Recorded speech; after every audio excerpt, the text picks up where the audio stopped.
안녕하세요. 수요 잡담 시작하겠습니다. 오늘 온라인 성서 공부 88번째입니다. 그리고 구약 성서는 어떤 책이고 왜 그 책을 읽어야 할까 11번째 시간으로 오늘은 호세아서에 대해서 얘기하겠습니다. 지난주에는 제가 호세아, 미가 이 두 책을 오늘 다루겠다고 예고했는데 마음을 바꿨습니다. 생각을 바꿔서 한 책을 좀 더 그래도 내용이 뭔지 파악할 수 있을 정도로 이렇게 다루는 것이 좋겠다 싶어가지고 오늘 호세아서 한 권만 다루겠습니다. 물론 호세아서가 장수가 많기도 합니다. 14장 있죠. 14장까지 있는 상당히 소예언서 가운데서는 상당히 분량이 되는 책이고 내용도 많은 그런 책입니다. 그래서 오늘은 호세아서에 대해서만 얘기하겠습니다. 일단 먼저 예언자 호세아는 어떤 시대의 사람이냐 하면은 아모스, 지난주에 우리가 다뤘던 생각해봤던 아모스와 동시대 사람입니다. 그 아모스보다 약간 더 나이가 젊은 그런 사람으로 추측하죠. 그래서 이 사람 역시 호세아 역시 북왕국에서 활동했던 예언자입니다. 북왕국의 예언자고 시대도 아모스와 비슷한 시대에 여로보암 2세 때 주로 활동했던 예언자입니다. 그런데 이 아모스서를 보면은 심판의 메시지와 동시에 또 구원의 메시지가 공존하고 있어요. 그러다 보니까 어떤 사람은 아모스의 활동 기간이 얼마나 길었느냐를 두고 의견이 엇갈립니다. 어떤 사람은 기원전 722년에 그러니까 아시리아에 의해서 북왕국 이스라엘이 멸망당하기 전에 호세아의 활동 끝났다라고 생각하는 사람도 있고, 그렇지 않다. 722년에 아시리아에 의해서 북왕국이 멸망당한 이후에도 잠시 동안일지라도 활동을 했다고 보는 사람들도 있습니다. 어쨌든 그거는 학자들 간의 얘기고 사실 호세아서를 이해하는데 두 가지 가능성이 다 있어요. 그 양쪽 말이 다 일리가 있는 얘기지만 우리로서는 얼마나 오랫동안 활동했느냐 하는 것이 그렇게 큰 이슈로 부각되지는 않습니다. 그런 의견이 있다는 걸 말씀드리고요. 어쨌든 상당히 긴 기간 동안에 활동을 했던 예언자라고 볼 수 있습니다.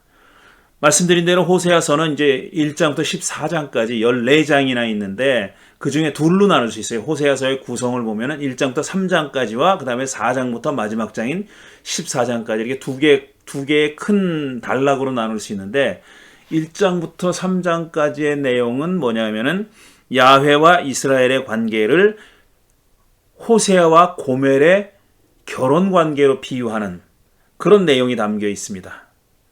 음란한 여인이라고 하는 어떤 사람은 창녀라고도 하고 어떤 사람은 그 바알 신전에 있었던 거룩한 창녀, 성창, 그러니까 제사장과 남자 제사장과 성관계를 어떤 상징적인 행위를 했던 그런 그 여자 제사장이라고도 부르고 볼 수 있고 또 거룩한 창녀, 성창이라고도 부르는 그런 사람이었을 거다라고 짐작하는데 그거는 좀 많이 나간 거고 우리가 알 수 있는 것은 이 사람이 좀 음란한 여인이었다.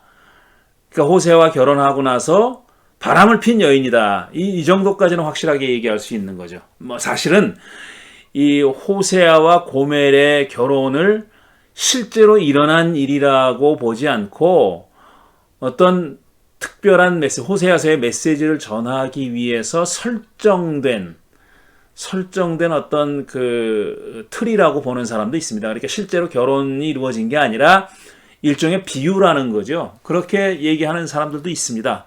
근데 사실 그것도 또 중요한 일이 아니고 우리가 알 수도 없는 일이에요. 진짜 결혼했는지 안 했는지 호세아가 고멜하고 정말 결혼했는지 안 했는지 아니면 그거를 결혼했다고 가정하고 비유로 이제 세 자녀를 낳았잖아요. 그런 걸 다 하나님과 이스라엘의 관계를 설명하기 위한 어떤 프레임으로 비유로 볼 수도 있는 겁니다. 중요한 건 아니라고 생각해요. 1장부터 3장까지는 그런 내용이 있고 이제 4장부터 마지막 14장까지는 이스라엘의 정치와 종교, 특히 우상숭배, 바알숭배에 관한 비판적인 메시지가 담겨 있는 그런 책이 바로 호세아서입니다. 지금 여러분이 보시는 그림, 바로 호세아가 고멜을 데리고 오는 장면이겠죠. 이게 돈을 주고 이 사람을 데리고 오는 겁니다. 이 여자를, 자기 아내였던 고멜을 이제 말하자면 가출을 했고 이제 바람을 피우는 그런 상황이었는데 데리고 오는 그런 장면을 묘사한 그림 같습니다. 자, 그 다음에 그러면은 이제 조금 더 예언자 호세아가 활동했던 시기에 어떤 역사적인 상황을 대내적인 상황, 대외적인 상황 이렇게 나눠서 한번 짧게 말씀드려 보겠습니다. 대외적으로는 일단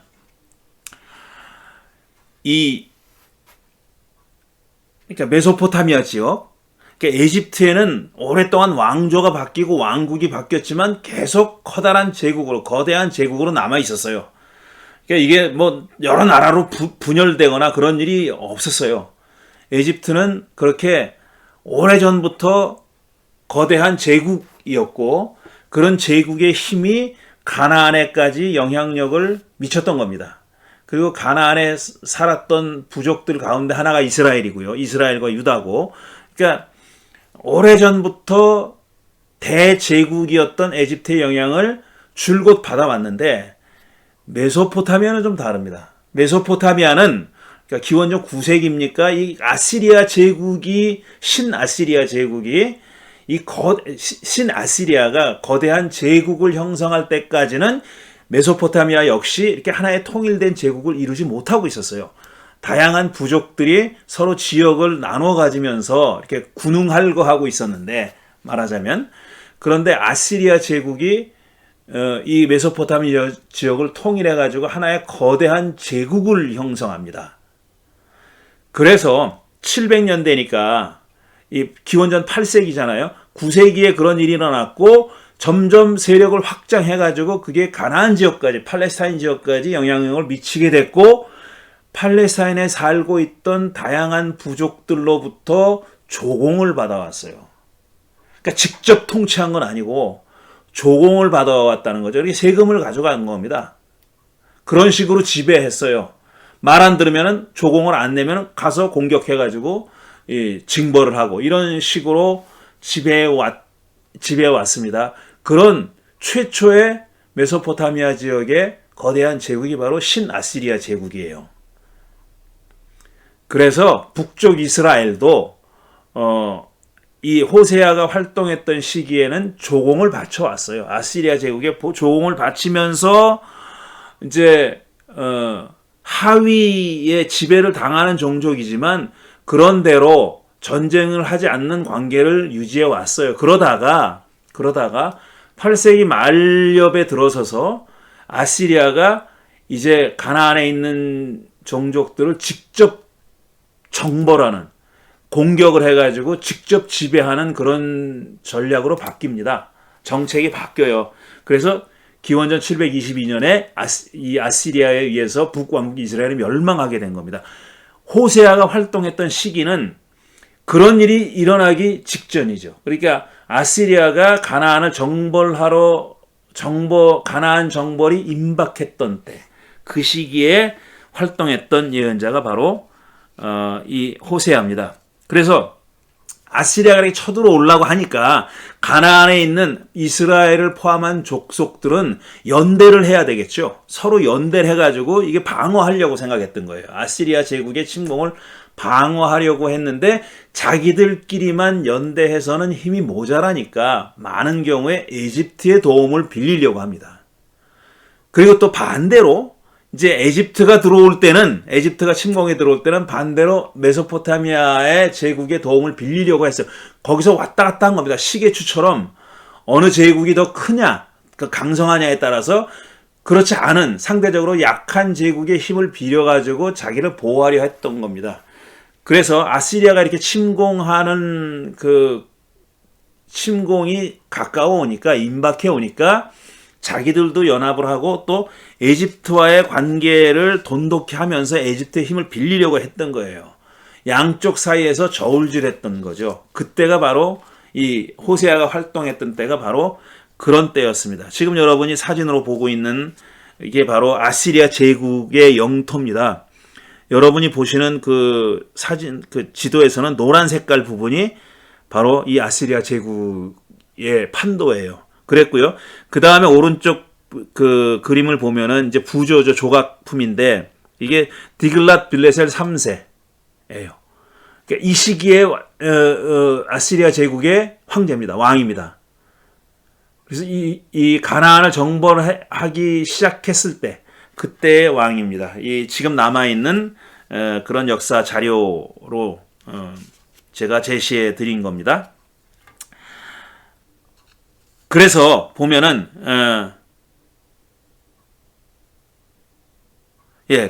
이런 내용이 반영되어 있는 이런 지금 대외적인 상황이 반영되어 있는 호세아서의 구절들이 있어요. 그 중에 호세아 8장 4절을 한 구절 먼저 읽어보겠습니다. 뭐라고 써 있냐면은 이스라엘이 왕들을 세웠으나 나와는 관계가 없는 일이다 그랬어요. 야, 이거 굉장히 아주 직접적인 비판이죠. 너희들 이렇게 북이스라엘의 이 시기에 굉장히 왕이 바뀝니다만 아마 10년 사이에 5명의 왕이 바뀌나 그래요. 그리고 쿠데타가 일어나고 암살이 벌어지고 이런 일들이 계속 벌어집니다. 그런데 그런 그 정치적인 상황에 대해서 그러니까 서로 세력 다툼을 하는 거예요. 지배자들끼리 세력 다툼을 하는 그런 상황에 대해서 호세아 예언자는 뭐라고 얘기하냐면 야훼 하나님이 호세아 예언자를 통해서 뭐라고 선포하냐면 이스라엘이 왕들을 세웠으나 나와는 관계없는 일이다. 통치자들을 세웠으나 또 그 또한 내가 모르는 일이다. 나와 상관없이 나의 허락을 받고 왕이 바뀌거나 새로 서거나 그러지 않았다는 겁니다. 은과 금을 녹여서 신상들을 만들어 세웠으나 마침내 망하고야 말 것이다 그랬어요. 이게 정치적인 상황과 그 우상 숭배하는 그러니까 야훼 신을 버리고 다른 신을 추구하는 쫓는 그런 상황이 맞물려 있는 거예요. 은과 금을 녹여서 신상들을 만들어 세웠단 말이에요. 이 사람들이. 그러니까 마침내 너희들은 망하고 말 것이다 라고 선언한 겁니다. 그 다음에 비슷한 뜻으로 이제 호세아 12장 1절을 보면 이렇게 돼 있어요. 에브라임은 바람을 먹고 살며 종일 열풍을 따라서 달리고 거짓말만 하고 폭력만을 일삼는다. 아시리아와 동맹을 맺고 에집트에는 기름을 종으로 바친다 그랬어요. 이게 이렇게 외세에 의존하는 그런 정책을 펴고 있는 것에 대한 비판입니다. 이게 외세에 의존이나 혹은 무기에 의존하는 태도를 예언자들은 한결같이 비판합니다. 야훼 하나님만 믿고 그분만 의지해야지 왜 이렇게 외세를 추종하고 외세를 신뢰하고 믿고 거기에 의지하느냐 말이에요. 그리고 그렇게 정치적으로 외세에 의존하는 것은 반드시 뭘 수반하느냐 하면은 그 외세의 신들을 따를 수밖에 없다는 거죠. 그러니까 야훼 하나님을 버리고 아시리아를 따라간다는 겁니다. 그러니까 이 예언자들의 생각에 의하면은 야훼를 믿으면서 외세를 의존할 수는 없어요. 그건 불가능한 일입니다. 그건 불가능한 일이에요. 외세를 의존하게 되면 야훼를 버리고 그들의 신을 따르게 돼 있는 거예요. 그러니까 야훼 하나님만 의지한다는 얘기는 정치적으로도 외세에 의존하지 말라는 그런 의미가 담겨 있는 겁니다. 자, 그 다음에 비슷한 뜻으로 또 호세아 8장 7절부터 10절에는 이런 구절이 있습니다. 약간 그 발췌해서 제가 읽겠어요. 7절 보면 이스라엘이 바람을 심었으니 광풍을 거둘 것이다. 곡식 줄기가 자라지 못하니 알곡이 생길 리 없다. 여문다고 하여도 남의 나라 사람들이 거두어 먹을 것이다. 그랬어요. 너희들이 열심히 농사를 지어서 추수를 하지만 그게 너희들 입으로 들어가지 않을 것이다. 남의 나라 사람들이 거두어 먹을 것이다. 그랬어요. 이스라엘이 이미 먹히고 말았다. 이제 그들은 세계 만민 속에서 깨어진 그릇처럼 쓸모없이 되었다. 완전히 망가져 버렸다는 얘기입니다. 10절 이스라엘이 세계 열방 사이에서 몸을 팔아서 도움을 구하였지만 자, 외세에 의존하는 것을 몸을 팔아서 도움을 구했다라고 표현합니다.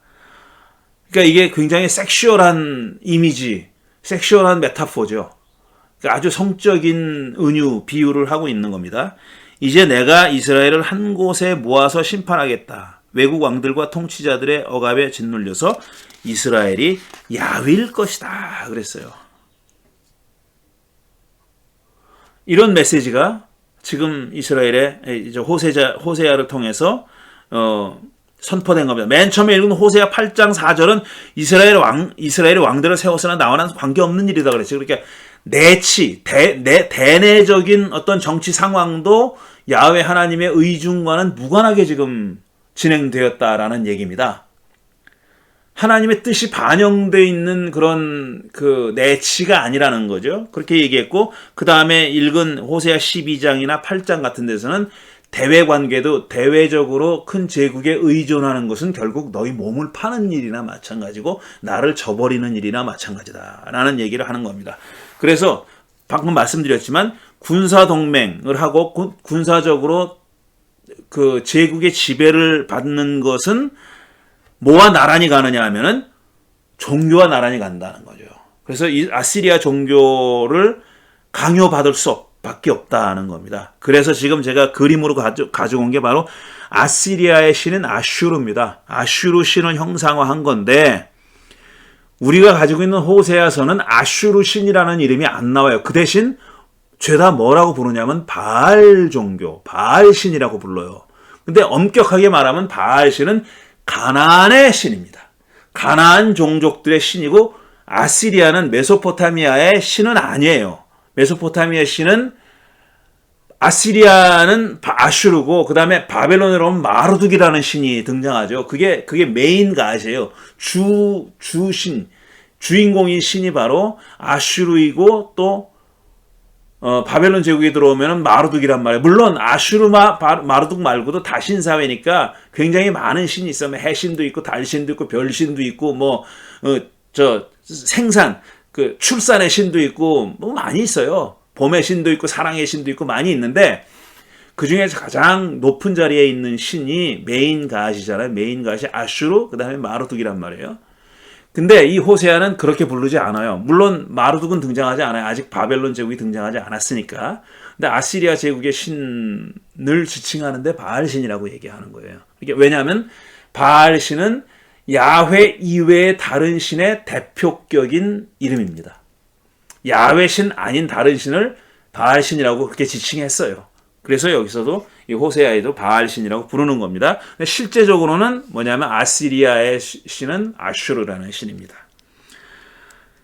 자, 그 다음에 이제 호세아의 메시지를 몇 가지로 나눠서 좀 살펴보면은 이런 메시지들이 담겨 있어요. 첫째로 음란한 여인과의 결혼과 출산이라는 상징적인 행위를 통해서 메시지를 전달했어요. 그리고 상징적인 행위를 한 예언자들이 여러 명 있습니다. 이게 이사야는 벌거벗고 오랜 기간 살았어요. 그건 이제 쳐들어온다, 아시리아가 쳐들어온다라는 것을 상징하기 위해서 그렇게 했고, 에스겔도 어떤 상징적인 symbolic action을 했습니다.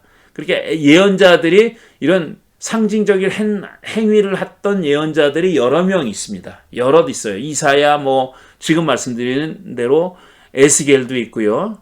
그 다음에 예레미야도 있죠. 예레미야는 이렇게 뭡니까? 지고 다녔죠. 이렇게 갑자기 이름이 생각이 안 나네. 소를 이렇게 매는 거 있잖아요. 그걸 그렇게 지고 다녔어요. 갑자기 생각이 안 나지. 죄송합니다. 찾아보겠습니다. 아이, 답답하네. 이렇게 나이가 드니까 그런 것 같은데요. 자.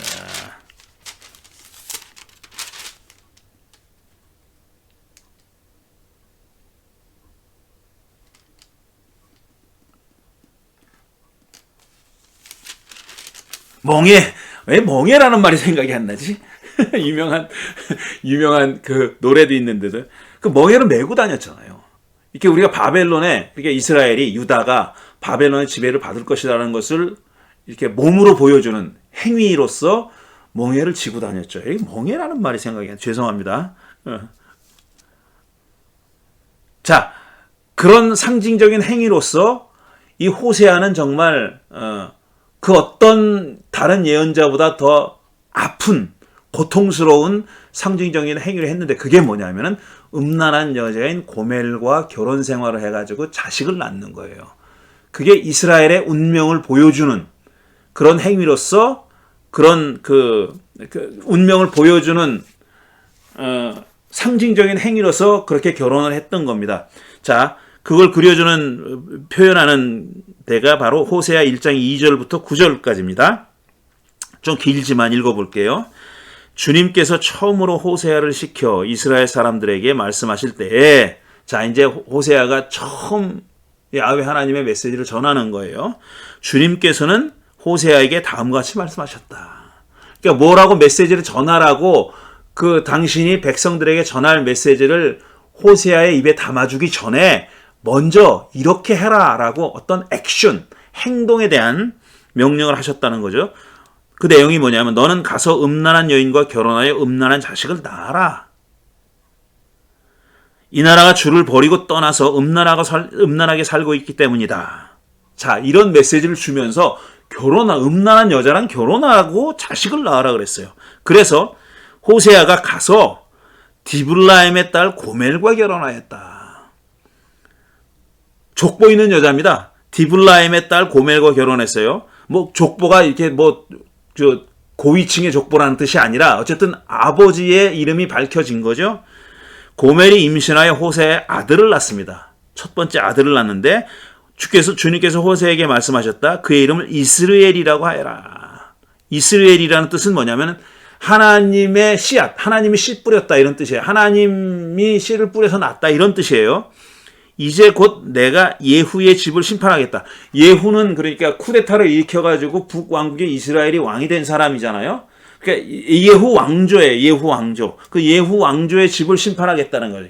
예후 다이내스티를 심판하겠다라는 그런 말씀을 하신 거예요. 그러니까 북왕국의 왕조를 심판하겠다. 왕실을 심판하겠다 이런 뜻입니다. 그가 이스라엘에서 살육한 죄를 물어서 쿠데타를 일으켜가지고 많은 사람들을 죽였어요. 살육했어요. 그러니까 살육한 죄를 물어서 이스라엘 왕조를 없애겠다. 또 그날에 내가 이스라엘 평원에서 이스라엘의 활을 꺾겠다 그랬어요. 그러니까 이스라엘이 멸망하게 된 원인들 가운데 하나가 예후의 쿠데타, 그렇게 많은 살육을 저지르고 왕위에 올랐던 바로 그 예후의 쿠데타에 대한 하나님의 징벌이다라는 뜻으로 말씀하신 겁니다.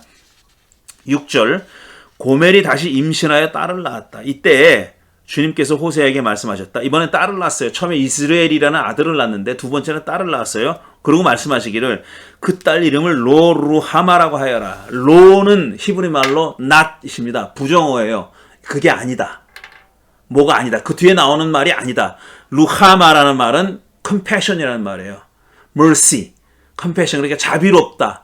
그러니까 불쌍히 여긴다, 자비롭다, 긍휼히 여기다 이런 뜻. 긍휼이라는 말이에요. 그러니까 로루하마는 긍휼이 아니다, 자비가 아니다 이런 뜻입니다. 그래서 내가 다시는 이스라엘 족속을 불쌍히 여기지도 않고 용서하지도 않겠다. 이런 뜻으로 딸의 이름을 로루하마라고 지은 거예요. 그러니까 처음에 뭐라고 명령하셨습니까? 음란한 여자인 고멜과 결혼해서 자식을 낳으라 그랬잖아요. 그러니까 결혼하는 것만 어떤 상징적인 행위가 아니라 그들의 자식을 낳아서 그들에게 붙인 이름도 다 상징적인 의미가 있는 그런 행위라는 겁니다. 용서하지 않겠다라는 뜻으로, 불쌍히 여기지도 않고 용서하지 않겠다라는 뜻으로 누구를? 이스라엘을, 그러니까 북왕국을 이런 뜻이에요. 그런 뜻으로 로루하마라고 지으라 그랬어요. 그러나 7절 보면 그러나 유다 족속은 내가 불쌍히 여기겠다 그랬어요. 남왕국 유다 왕국은 불쌍히 여기겠다고 했어요. 여기서 그러니까 아시리아 제국의 침략으로부터는 구원을 받아요. 거기는 멸망당하지 않아요. 그런 뜻이에요. 물론 나중에 150년 후에 새로 등장한 신바벨론 제국에 의해서 멸망을 당하죠. 586년에 그렇게 되죠. 그들의 주 나 하나님이 직접 나서서 그들을 구출하겠다 그랬어요. 유다는 안 망한다는 겁니다. 그러나 내가 그들을 활이나 칼이나 전쟁이나 군마나 기마병에서 구출하는 것이 아니다. 자, 로루하마가 젖을 뗄 때 고멜이 다시 임신하여 아들을 낳았다. 주님께서 말씀하셨다. 그의 이름을 로암미라고 하여라. 로는 아까 낫이라고 그랬잖아요. 낫. 아니다. 부정어예요. 암미라는 것은 my people이라는 뜻입니다. 내 백성. 그러니까 이 로암미라는 말은 내 백성이 아니다라는 얘기예요. 이거 굉장히 무서운 말이에요. 이스라엘 사람들의 야훼 신앙에 비추어서 볼 때는 자기들이 하나님의 선택된 백성이라고 믿어 의심치 않고 있고, 자기들이 어떤 고난을 겪어도 이게 다 우리를 미워서 한 게 아니라, 우리가 싫어서 한 게 아니라, 우리를 뭐 교육하기 위해서 일정한 징벌이다, 뭐 이런 식으로 이해해 왔는데, You are not my people. 너 내 백성 아니야. 라고 선언한 거예요. 그러니까 이거는 굉장히 무서운 심판의 말이죠. 너희가 나의 백성이 아니면 나도 너희의 하나님이 아니기 때문이다. 이렇게 얘기한 겁니다. 자, 그러니까 지금 맨 처음에 호세아는 자기의 메시지를 어떤 말로 된 메시지를 전하기 전에 행위로다가 결정적인 메시지를 전한 겁니다. 음란한 여인인 고멜과 결혼해가지고 세 자녀를 낳았는데 세 자녀의 이름들이 다, 특히 두 번째, 세 번째 딸과 아들의 이름이 다 결정적으로 내가 너를 긍휼히 여기지 않는다, 불쌍히 여기지 않겠다 한 거로 나와서 너는 내 백성이 아니다 라는 의미를 갖는 이름을 붙여준 겁니다. 그러니까 앞으로 일어날 일이 이 결혼과 호세아의 결혼과 자식의 출산에서 이미 보여진 겁니다. 이렇게 결혼을 해가지고 자식을 낳았어요. 그런데 그 결혼 관계조차도 배신을 당합니다. 그게 고멜이 배신을 한 거죠. 고멜이 바람을 핀 거예요. 이 예언서에서 바람 피다라는 얘기는 우상숭배, 야훼를 버리고 다른 신을 따라갔다는 그 사건, 현상을 비유적으로, 은유적으로 표현하는 거지 않습니까? 그러니까 이 고멜이 바람을 폈다는 얘기는 이스라엘이 야훼 하나님을 버리고 다른 신을 숭배했다, 이런 뜻이에요. 근데 여기서 이제 역할이 딱 바뀝니다. 역할이 이제 그 전에 상징적 결혼에 있어서는 고멜이 이스라엘을 상징했잖아요. 고멜이 이스라엘 상징하고 호세아가 말하자면 남편이니까 하나님 격인 거죠. 하나님 격이죠. 그렇게 됐는데 이제 배신을 합니다. 배신을 해가지고 배신에 대한, 그러니까 고멜의 배신에 대한 징벌, 심판의 선언들이 계속 이어져서 나오는데, 이 고멜의 배신을 바라보는 야훼의 심정, 그러니까 이스라엘의 우상 숭배를 바라보는 야훼의 심정과 같은 거죠. 그러니까 고멜의 배신을 바라보는 호세아의 심정과 이스라엘의 배교를 바라보는 하나님의 심정이 같다고 보는 거예요. 그 둘이 같다고 보는 건데, 거기에는 말할 수 없는 분노가 있어요. 그게 바람핀 아내에 대한 남편의 분노예요. 그게 배교한 이스라엘 백성, 당신의 자녀 이스라엘 백성에 대한, 당신 백성에 대한 하나님의 분노, 끓어오르는 분노가 표현되어 있습니다.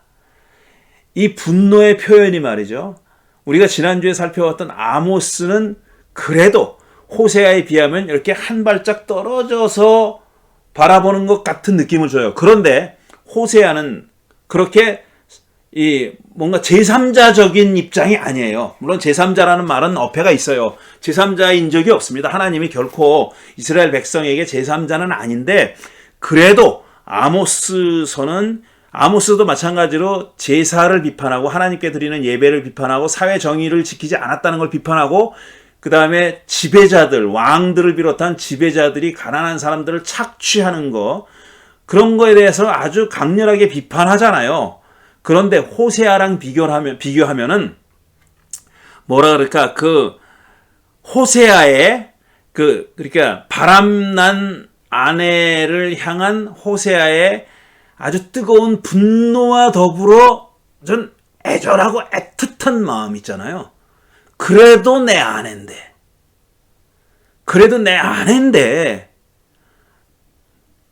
제3자도 아니고 남의 여자도 아니고 아주 못된 짓을 하고 있지만 그래서 내가 막 끓어오르는 분노를 참을 수 없으면 그럼에도 불구하고 자신의 아내에 대한 어떤 애틋함, 간절함 이런 게 표현되어 있어요. 호세아에는. 그건 뭐냐 하면은 야훼 하나님이 바람난 아내 고멜과 같이 자신을 버리고 다른 신을 정신없이 추종하고 숭배하고 따라가고 거기서 그냥 희열을 느끼고 막 그런 그 이스라엘 백성에 대해서 정말 끌어오르는 참을 수 없는 분노도 있지만 또 한편으로는 그런 뭐라 그럴까 철부지라고 해야 되나 철부지 같은 이스라엘 백성에 대한 아주 그냥 그 견딜 수 없는 참을 수 없는 이런 애정, 애틋함. 그러니까 매를 때리면서도 이 그 참을 수 없이 슬퍼하고 눈물을 뿌리면서 매를 때리는 그런 심정이라고나 할까요? 그런 심정이 담겨 있습니다. 호세아가 전한 하나님의 말씀에는 그런 뜻이 담겨 있어요. 자, 몇 구절을 그런 그 어떤 느낌이 그런 감정이 느껴지는 몇 구절을 제가 읽어보겠습니다. 호세아서 2장 2절부터 4절 보면 고발하여라 너희 어머니를 고발하여라. 그러니까 지금 호세아와 고멜 사이에 낳은 자식에게 하는 말 같이 들리죠. 너희 어머니를 고발하여라. 그는 이제 나의 아내가 아니며 나는 그의 남편이 아니다. 위에서 로 암미 그래서 너는 내 백성이 아니다 그랬잖아요. 그 좀 더 구체적으로 얘기하는 거죠. 나는 그의 남편이 아니다. 이제 그는 나의 아내가 아니고 나는 그의 남편이 아니다. 그의 얼굴에서 색욕을 없애고 음탕함을 없애고 음탕기를 없애고 그의 젖가슴에서 음행의 자취를 지우라고 하여라. 이건 아주 섹슈얼한 그런 표현이죠. 막 바람을 피고 외갓 남자랑 성관계를 갖는 그런 광경을 묘사한 겁니다. 그렇게 하지 않으면 그가 처음 태어나던 날과 같이 내가 그를 발가벗겨서 내버릴 것이다. 그렇게 음행의 자취를 지우고 색역을 없애고 그러지 않으면 내가 너를 발가벗겨버리겠다. 태어나던 날과 같이 발가벗겨 내버릴 것이다. 그리하여 내가 그를 사막처럼 메마르게 하고 메마른 땅처럼 갈라지게 하여 마침내 목이 타서 죽게 하겠다. 그가 낳은 자식들도 내가 불쌍히 여기지 않겠다. 그들도 음행하는 자식들이기 때문이다. 그랬어요. 이거 지금 화가 너무 난 겁니다. 끓어오르는 분노로 참을 수 없는 거예요. 너 내 아내 아니야. 더 이상 나는 네 남편 아니야. 너 이제 완전히 발가벗겨 버리겠어. 완전히 발가벗겨서 수치를 당하게 만들고 말겠어. 마침내 너를 목이 타서 죽게 하겠어. 광야 이미지가 나오거든요. 여긴 광야 이미지가 굉장히 부정적입니다. 사막처럼 메마르게 하고 마른 땅처럼 갈라지게 해서 마침내 목이 타서 죽게 하겠다 그랬어요. 그러니까 광야가 이게 죽는 곳이에요. 여기는 얘가 광야에 나가면 죽는 거예요. 근데 다른 완전히 반대되는 이미지가 또 호세아에 나오는데 나중에 또 그 읽게 되겠습니다. 이렇게 지금 끓어오르는 분노를 참을 수 없어서 이렇게 내뱉은 말이에요. 이거는 정말 터뜨린 그런 말입니다. 그런데 호세아 2장 8절 몇 절 뒤에요. 제가 2장 2절부터 4절을 읽었는데 8절 몇 절 뒤에는 이렇게 돼 있어요. 바로 내가 그에게 곡식과 포도주와 기름을 주었으며 또 내가 그에게 은과 금을 넉넉히 주었으나 그는 그것을 전혀 모르고 그 금과 은으로 바알의 우상들을 만들었다. 선물을 줬다는 거예요. 그런데 그걸 엉뚱한 짓에 썼다는 겁니다. 오히려 야훼 하나님을 버리는 일에 외면하는 일에 그리고 다른 신을 따라가는 일에 썼다. 이렇게 얘기하는 겁니다. 그러므로 곡식이 익을 때에는 내가 준 그 곡식을 빼앗고 포도주의 맛이 들 무렵에는 그 포도주를 빼앗겠다. 또 벗은 몸을 가리라고 준 양털과 모시도 빼앗겠다. 이제 내가 그들 정부들이 보는 앞에서 부끄러운 것이 드러나도록 그를 벗겨도 내 손에서 그를 빼낼 사내가 하나도 없을 것이다. 여기도 이 끓어오르는 분노 여전히 지금 활활 타오르고 있는 겁니다. 그런데 또 몇 절 밑에 2장 14절부터 20절까지 좀 긴데 발췌해서 읽을 거예요. 그 대목을 보면 또 몇 절 밑에를 보면 물론 화가 나 있어요. 지금 막 끌어놓은 분노를 참을 수 없어서 막 그냥 얼굴이 울그락불그락하고 막 얼굴이 시뻘개진 겁니다. 비유하자면은. 그런데도 이게 느낌이 다른 메시지가 또 있어요. 그러므로 이제 내가 그를 꿰어서 빈들로 데리고 가겠다. 거기에서 내가 그를 다정한 말로 달래주겠다. 자, 빈들 얘기가 조금 아까 나왔잖아요. 사막 거기서 타 죽겠다. 목이 타서 죽게 만들겠다 그랬어요. 광야가 그런 이미지가 있어요. 그러니까 이게 이스라엘이 죽을 곳이에요. 죽을 장소. 그런데 여기서는 또 빈들이 그를 꿰어서 빈들로 가겠다. 거기서 죽이려고 꿰어낸 게 아니라 보세요. 거기서 내가 그를 다정한 말로 달래주겠다. 그런 다음에 내가 거기에서 포도원을 그에게 되돌려주고 아골 평원이 희망의 문이 되게 하며 그는 젊을 때처럼 이집트 땅에서 올라올 때처럼 거기에서 나를 기쁘게 대할 것이다.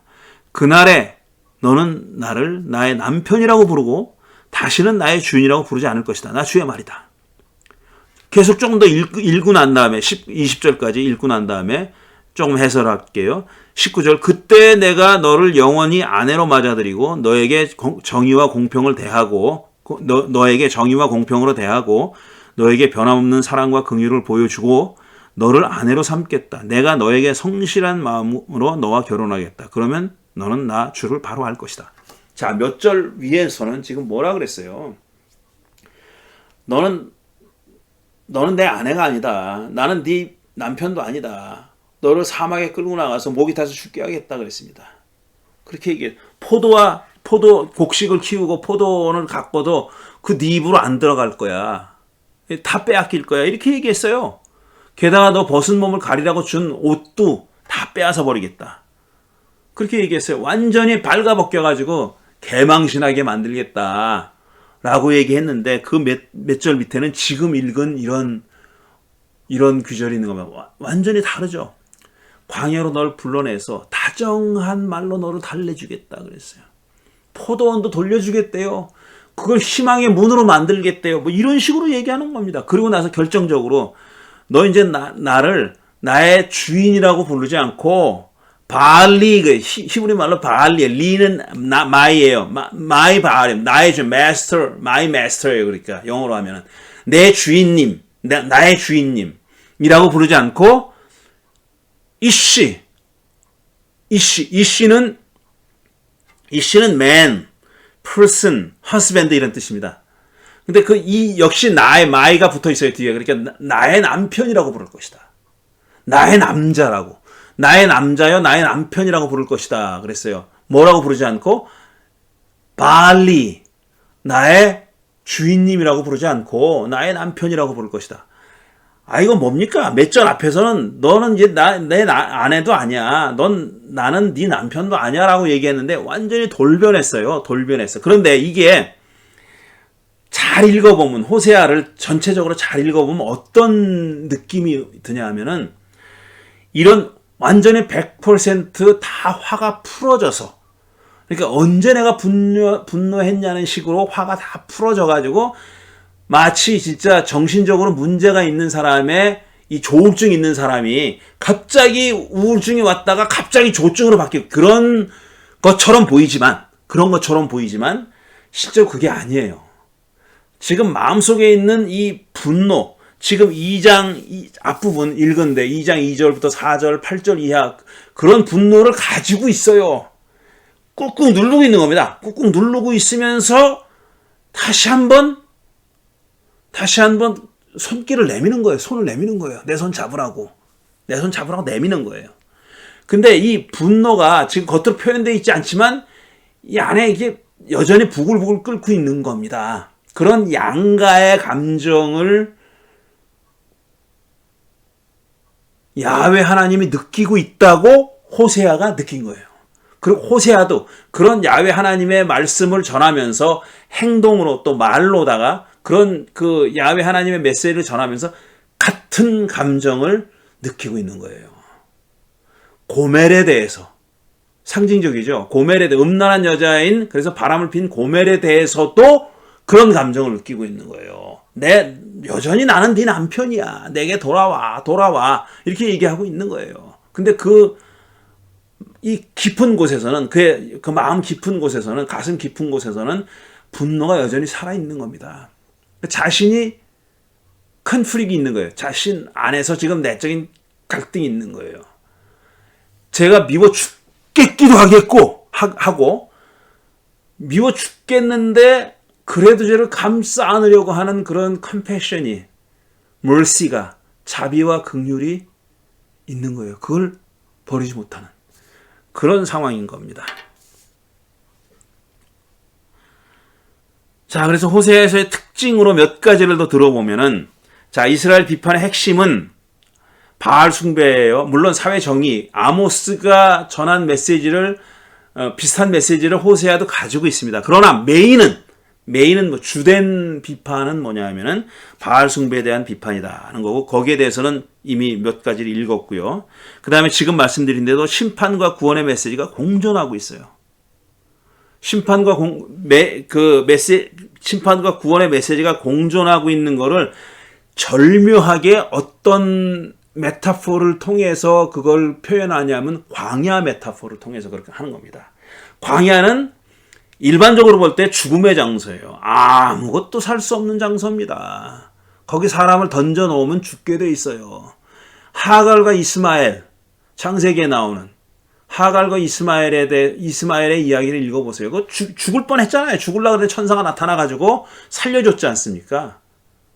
그랬잖아요. 하갈이 먼저 도망갔을 때도 그렇고, 이스마엘을 뱃속에 안고 도망갔을 때도 그렇고, 그 다음에 이스마엘과 이삭이 서로 다투는 걸 보고 쫓겨났을 때, 사라가 하갈과 이스마엘 쫓아내잖아요. 그래가지고 광야에 떨어졌어요. 먹을 거 다 떨어지고 마실 물도 거의 없어요. 그러니까 하갈이 이스마엘을 저쪽 눈에 보이는데, 시야에 들어오는 데쯤에서 그거 내려다 놓고 기도하죠. 그때 천사가 나타나가지고 다시 돌아가라. 아니죠. 큰 민족을 만들겠다. 그래가지고 샘을 발견하게 하고 그렇게 살아남잖아요. 광야는 그런 데예요. 나가면 죽는데. 그런데 이 호세아서는 그 광야를 이스라엘과 야훼가 처음 결혼해가지고 허니문 간 데로 표현해요. 신혼여행 간 장소가 광야다. 거기서 우리가 사랑을 싹 틔웠고 사랑을 무르익게 만들었고 거기서 동침을 해서 자식도 낳고 허니문이니까 그런 장소로 표현합니다. 그러니까 이 광야 메타포가, 광야 비유가 굉장히 절묘한 게 두 가지를 다 가지고 있어요. 그게 바로 이스라엘 백성들을 향해서 야훼 하나님이 가지고 있는 양가의 감정, 두 가지의 감정, 분노와 긍휼, 자비의 두 가지의 이모션을, 두 가지의 감정을 동시에 가지고 있다는 것을 광야 메타포를 통해서 표현했던 거죠. 그래서 광야 시절로 다시 돌아가서 새롭게 출발하자라고 얘기한 겁니다. 2장 14절 아까 읽었습니다. 위에 인용한 거고요. 그 다음에 세 번째로 호세아서의 특징은 제사와 제사장들에 대한 비판이 나오는데, 이 제사장들의 비판의 핵심은 뭐냐면, 왜 제사장들이 비판을 받아야 하냐면 야훼 하나님을 알게 해줘, 백성들이 야훼가 누군지를 알게 해줄 책임이 그들에게 있는데 그걸 하지 않았기 때문에 비판하는 겁니다. 물론 제사에 대한 비판도 있어요. 그런데 가장 그 제사장들이 비판을 받은 가장 큰 요인은 뭐냐면은 백성들로 하여금 야훼가 어떤 분인지 알게, 하나님이 어떤 분인지 알게, 다트 엘로힘, 히브리 말로 다트 엘로힘이에요. 다트라는 말은 야다라는 동사에서 나왔어요. 야다라는 말은 안다 이런 뜻이에요. 뭘 안다. 그런데 야다, 여러 번 다른 기회에 말씀드렸지만, 예를 들어서 남자를 알지 못하는 여자, 이거는 처녀라는 뜻이에요. 성관계 해본 적이 없는 처녀라는 뜻이에요. 그런 뜻이에요. 그러니까 야다라는 동사가 아는 건 아는 건데 굉장히 육체적으로 아는 거예요. 말하자면 몸으로 아는 거예요. 쉽게 얘기하면 경험으로 아는 거예요. 그냥 머리에서 상상해서 이럴 것이다 저럴 것이다 배워서 아는 게 아니라, 아니면 주입돼서 아는 게 아니라 자기가 직접 경험하고 체험을 통해서 알게 되는 지식을 나트라고 합니다. 이스라엘에서 지식이라고 얘기했을 때 위스덤 호크마랑 다른 지식이라고 얘기했을 땐 이런 거예요. 그러니까 어떤 그 체험을 통한 체험을 통한 지식을 얘기하는 거예요.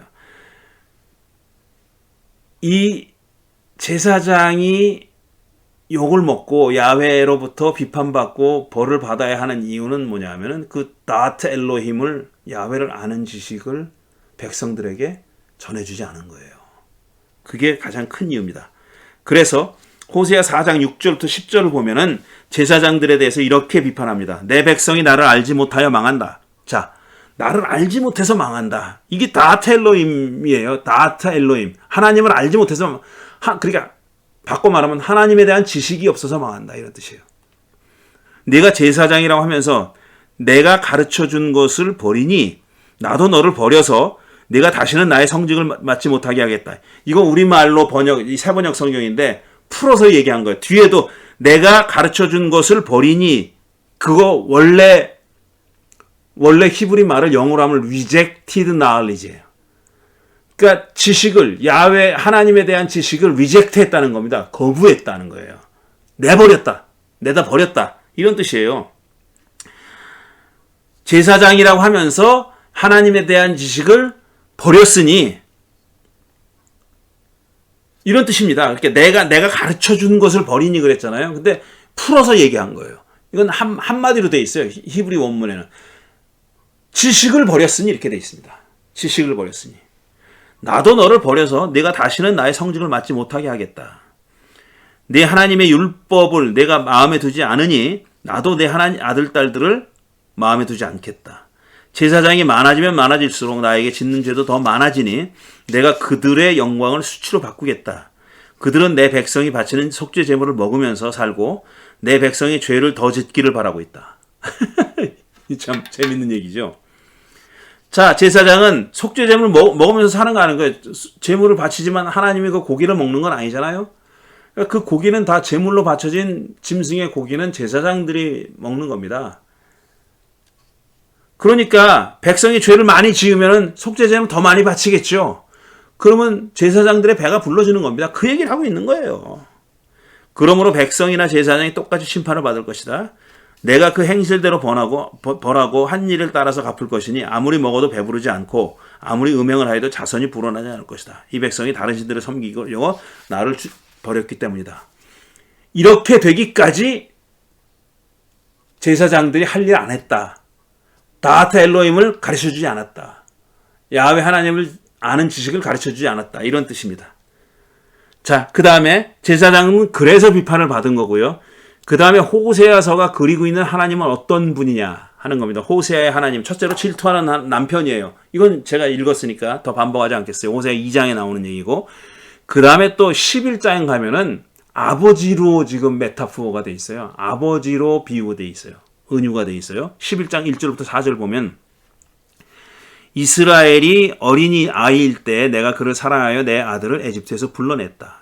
그러나 내가 부르면 부를수록 이스라엘은 나에게서 멀어져 갔다. 그러니까 말 안 듣는 자식인 거예요.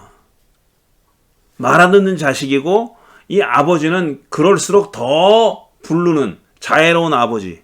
짐승을 잡아서 바알 우상들에게 희생제물로 바치며 온갖 신상들에게 향을 피워서 바쳤지만 나는 에브라임에게 거룩말을 가르쳐주고 내 품에 안아서 길렀다.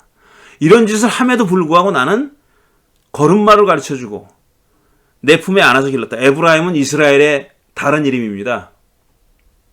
에브라임은 그러니까 요셉의 자식 중에 하나죠. 죽을 고비에서 그들을 살려주었으나 그들은 그것을 깨닫지 못하였다. 나는 인정의 끈과 사랑의 띠로 그들을 묶어서 업고 다녔으며 그들의 목에서 멍에를 벗기고 가슴을 헤쳐 젖을 물렸다. 자식이죠. 자식으로 키웠다 이거죠. 마치 아버지 같기도 하고 어머니 같기도 해요. 앞에서는 얘기하는 거는 아버지처럼 얘기하다가 뒤에는 젖을 물렸다 그러니까 어머니처럼 얘기하고 있는 거죠. 또 있어요. 호세아 8장 9절부터 11장 8절 9절을 보면 에브라임아 내가 어찌 너를 버리겠느냐.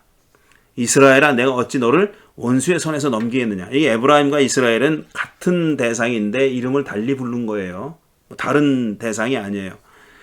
내가 어찌 너를 아드마처럼 버리며 내가 너를 어찌 스보임처럼 만들겠느냐. 버림받은 종족들입니다. 너를 버리려고 하여도 나의 마음이 허락하지 않는구나. 너를 불쌍히 여기는 애정이 나의 속에서 불길처럼 강하게 치솟아 오르는구나. 이겁니다. 그들이 한 짓을 보면 버려야 돼. 버려 마땅해요. 버림받아 마땅해요. 그런데 아버지로서 어머니로서 그걸 못하겠는 겁니다. 객관적으로 한 짓을 보면 이미 버림받았어야 되고 그 누구라도 버려야 되지만 이 하나님이 그들의 아버지이자 어머니이기 때문에 그걸 못하는 거예요. 제가 반복돼서 말씀드리는데 지금 이 하나님의 하트에는 심장에는 두 가지의 서로 다른 성격의 불길이 타오르고 있는 거예요. 하나는 차가운 심판, 증오라기보다는 어떤 그 분노의 차가운 불꽃이 막 활활 타오르고 있는데 또 다른 한편에서는 mercy, 긍휼, 자비의 불꽃이 그래도 살려줘야 된다. 그대로 버릴 수는 없다. 라는 그런 뜨거운 불길이 동시에 타오르고 있는 그런 상황입니다. 그래서 이러지도 못하고 저러지도 못하고 정말 갈팡질팡하는 모습을 보여요. 그래서 호세아의 메시지는 갈팡질팡하는 메시지라고 부르는 게 딱 맞아요. 근데 그 갈팡질팡이 어디서 왔느냐 하면은 제가 지금 말씀드린 대로 그런 두 가지의 서로 다른 온도의 다른 성격의 불길이 하나님의 가슴 속에 따라서 호세아의 가슴 속에서 그렇게 타오르고 있기 때문에 갈팡질팡하는 겁니다. 궁극적으로는 긍휼의 불길이 더 우세하긴 했지만 말이죠. 아무리 화가 나도 화나는 대로 할 수 없구나. 이거 봐요. 화가 나는데 화나는 대로 못해. 왜냐하면 다른 불길이 있기 때문에. 내가 다시는 에브라임을 멸망시키지 않겠다. 나는 하나님이요 사람이 아니다. 나는 너희 가운데 있는 거룩한 하나님이다. 나는 너희를 위협하러 온 것이 아니다. 이렇게 얘기했어요. 그러니까 자식을 사랑하는 아버지와 혹은 어머니 같은 그런 모습으로 그려져 있습니다. 그래서 지금 말씀드린 대로 메시지가 매우 혼란스러워요. 하나님의 진노와 동정을, 긍휼을, 자비심을 동시에 느껴야 했던 예언자의 상태, 호세아 예언자의 상태를 반영하고 있는 겁니다. 그래서 호세아 11장 9절에 보면 너무 상반되는 메시지가 한 책에 있거든요. 11장 9절을 보면 아무리 화가 나도 화나는 대로 할 수 없구나. 내가 다시는 에브라임을 멸망시키지 않겠다 그랬어요. 멸망시키지 않겠다. 거기 밑줄 쫙. 그런데 말이죠. 그런데 13장 9절부터 16절을 보면은 이렇게 돼 있어요. 이스라엘아 내가 나를 대적하니 너를 돕는 자를 대적하니 너는 이제 망했다. 그 전에 11장 9절에서는 멸망시키지 않겠다 그랬어요. 그런데 두 장 넘어가니까 너는 망했다. 15절 이스라엘이 비록 형제들 가운데서 번성하여도 사막에서 동풍이 불어오게 할 터이니 그러니까 아시리아가 쳐들어온다는 얘기예요. 주의 바람이 불면 샘과 우물이 모두 말라버리고 귀중한 보물 상자들도 모두 빼앗길 것이다. 사마리아는 북이스라엘의 수도죠. 사마리아가 저의 하나님에게 반항하였으니 이제는 그 죗값을 치를 수밖에 없다. 사람들은 칼에 찔려 쓰러지고 어린아이들은 박살나고 아이벤 여인들은 배가 찢길 것이다. 이게 멸망할 것이다 라는 거예요. 멸망에 대한 예언이잖아요.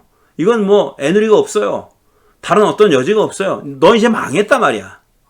9절에 너는 망했다 그랬어요. 근데 11장 9절에는 에브라임을 멸망시키지 않겠다 그랬어요. 이렇게 혼란스러운 메시지가 계속 반복됩니다. 그러니까 이걸 호세아서를 아무런 이런 그 이해 없이 제가 지금 말씀드린 그런 내용 없이 읽으면은 이거 뭐 개판이네. 도대체 이거 어쩌라는 얘기야. 왔다리 갔다리 너무나 심하구만. 마치 조울증 환자처럼 조증이 있을 때와 우울증이 있을 때, 우울할 때가 왔다 갔다 하는 것처럼 그렇게 왔다 갔다 한다는 느낌을 받습니다. 그런데 그렇게 된 이유가 바로 지금 제가 말씀드린 것 같은 그런 이유 때문이다라는 거죠. 그 다음에 또 결혼관계, 부자관계로 비유했잖아요. 그런 은유를 사용했잖아요. 그 이유는 뭐냐 하면은 이제 이건 좀 추측의 영역에 들어가지만 이 예언자들은 다 군주제가 들어선 이후에 활동했습니다. 대부분의 경우 그래요. 거의 예외 없이. 그런데 이 군주제의 폐해가 많죠. 그런데 이 예언자들 중에서 일부는, 전부 다는 아니에요. 일부는 군주제가 들어서기 전에, 그러니까 왕이 탄생하기 전에 지파 공동체였던 시대, 한 걸음 더 나아가서 지파 공동체가 광야에서 40년 동안 약속의 땅에 들어가기 전에 광야에서 하나님의 백성으로서의 어떤 그 일종의 수련 기간처럼 우리가 앞으로 가나안 땅에 들어가서 어떻게 살아야 될 것이냐 하는 것을 체험했던 기간이죠. 만나와 메추라기의 교훈, 불기둥과 구름기둥으로 인도해 주셨고, 거기서 성막을 만들어 가지고 야훼 하나님께 제사를 지내고 또 만남이 이루어졌고 등등. 만나와 메추라기의 그 사건은 말이죠, 어떻게 살아야 될 것이냐 하는 것을 하루 지나면 다 썩어버렸잖아요. 그러나 안식일 전에 내려온 만나는 안식일에 썩지 않았다. 그래서 안식일에도 먹을 수 있었다 그러잖아요.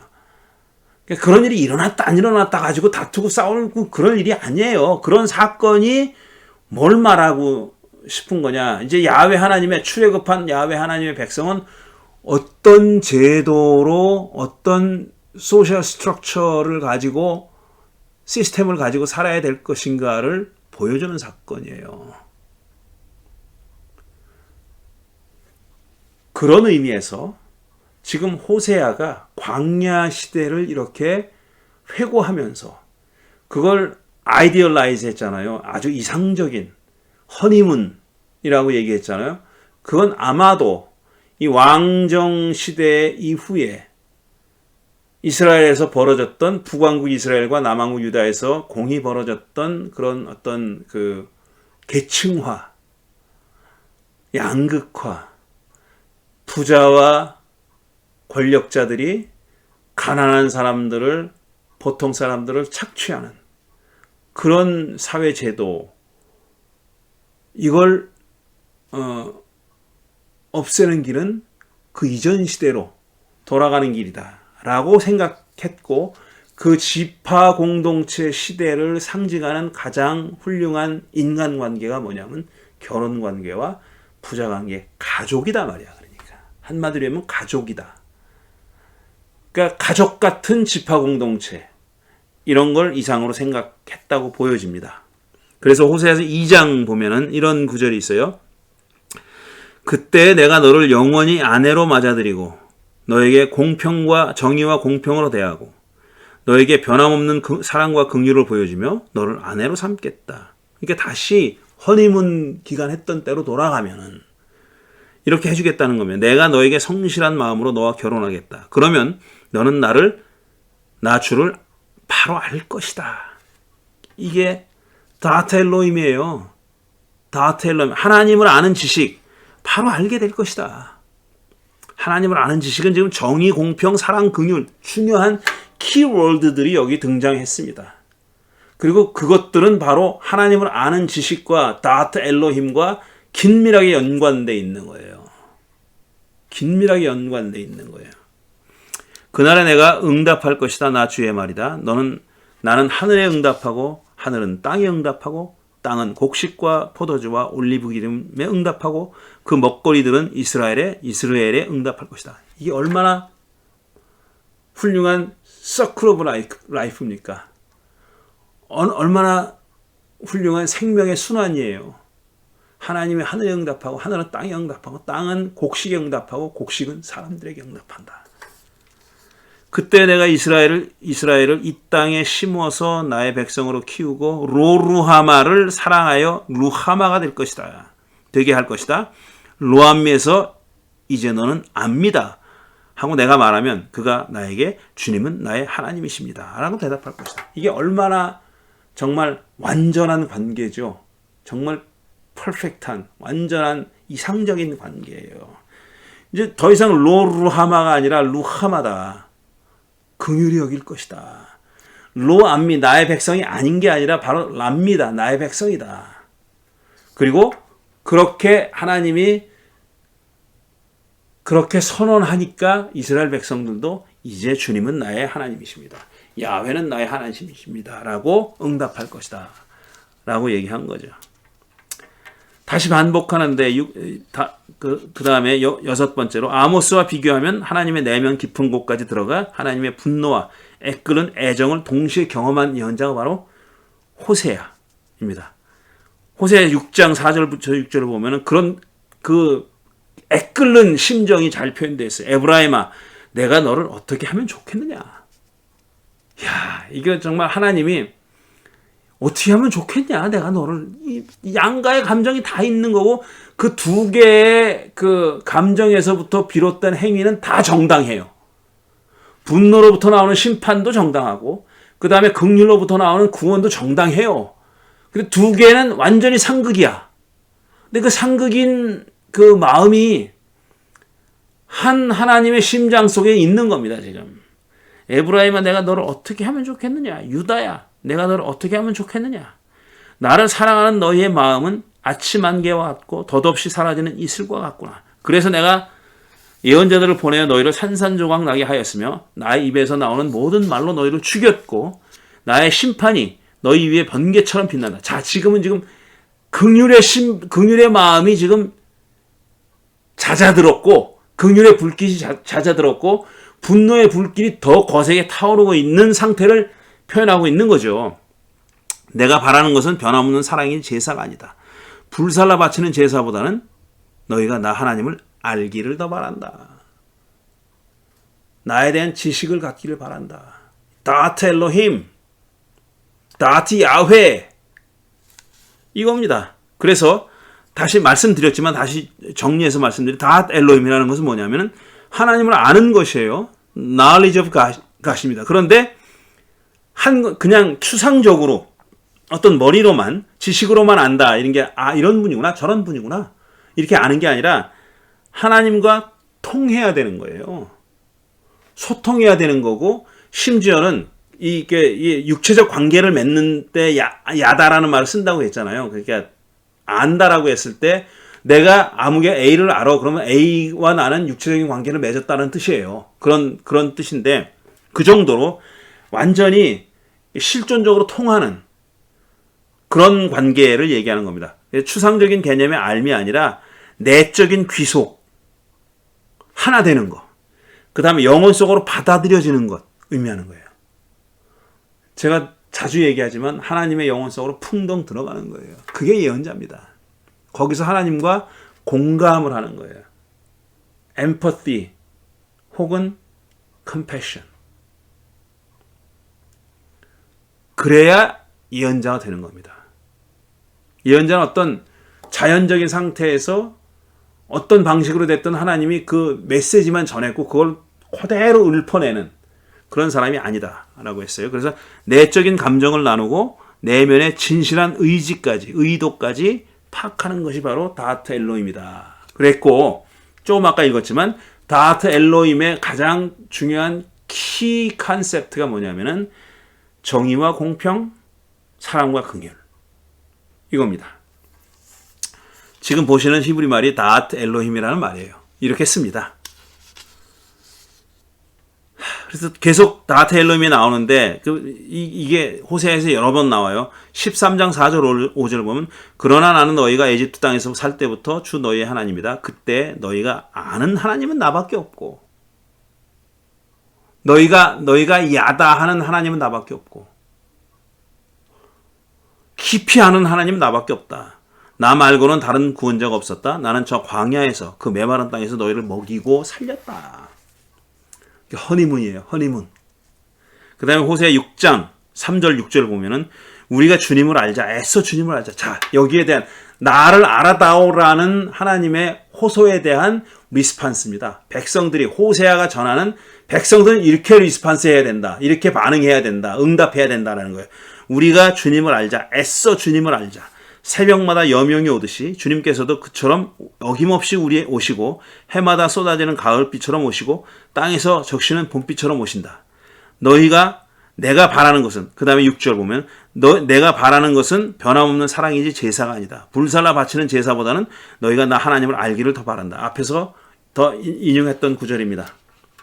이렇게 하나님을 알아달라는 호소, 간절한 호소가 호세아에 담겨 있는 겁니다. 그러니까 호세아의 메시지를 좀 정리해서 말씀드리면은, 자, 호세아가 처해 있었던 역사적인 상황, 그 내적으로는 굉장히 10년 만에 5명의 왕이 갈리는 것에서 보듯이 굉장히 불완전한 그런 정치적인 상황이었고, 그 다음에 이 조공을 바쳐서 아시리아의 관계를 계속 유지하고 있었는데, 아시리아가 정책을 바꿔서 직접적인 침공을 할 수도 있다는 그런 두려움이, 위기감이 팽배해 있었던 시대였습니다.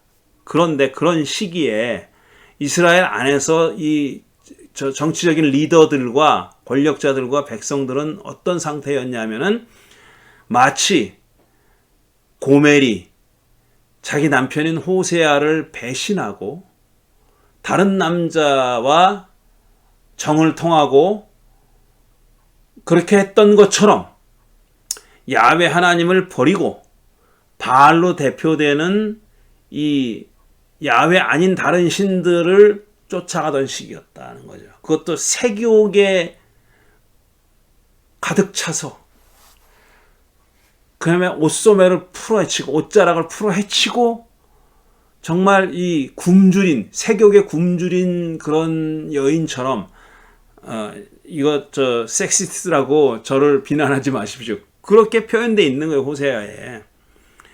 그렇게 그냥 좀 이런 표현을 써서 좀 죄송하지만 이게 아주 성욕이 들끓어오른 그런 여인이 이 남자를 찾아서 막 방황하듯이 그렇게 바알신을 추종하고 숭배했던 그런 상황에 대해서 하나님이 예언자를 통해서 당신의 이 속에서 내면에서 끓어오르는 두 가지 서로 다른 성격의 불, 타오르는 불, 하나는 분노라는 차가운 불, 하나는 긍휼과 자비라는 뜨거운 불, 두 가지를 다 표현해 주고 있으면서도 끝내는 희망의 메시지를 남깁니다. 결국은 하나님이 너희들을 구원해 주실 것이다. 하지만 그런 그 심판은 피할 수 없다. 고통은 겪어야 할 것이다. 아시리아의 정벌을 당해서 더 큰 압박을 받고 그 다음에 포로로 잡혀가서 이산되는 흩어지는 그런 아픔은 겪어야 말 것이다. 라는 것이 바로 호세아서의 메시지입니다. 호세아서 하나 가지고도 이렇게 긴 시간을 또 얘기했네요. 다음 주에는 그러면 미가에 대해서 얘기하겠습니다. 미가는 뭐 길지 않은 책이니까 혹시 가능하면 미가와 요엘에 대해서 얘기할 수 있었으면 좋겠습니다. 자, 오늘 긴 시간 들어주셔서 감사합니다. 오늘은 여기까지 하겠습니다.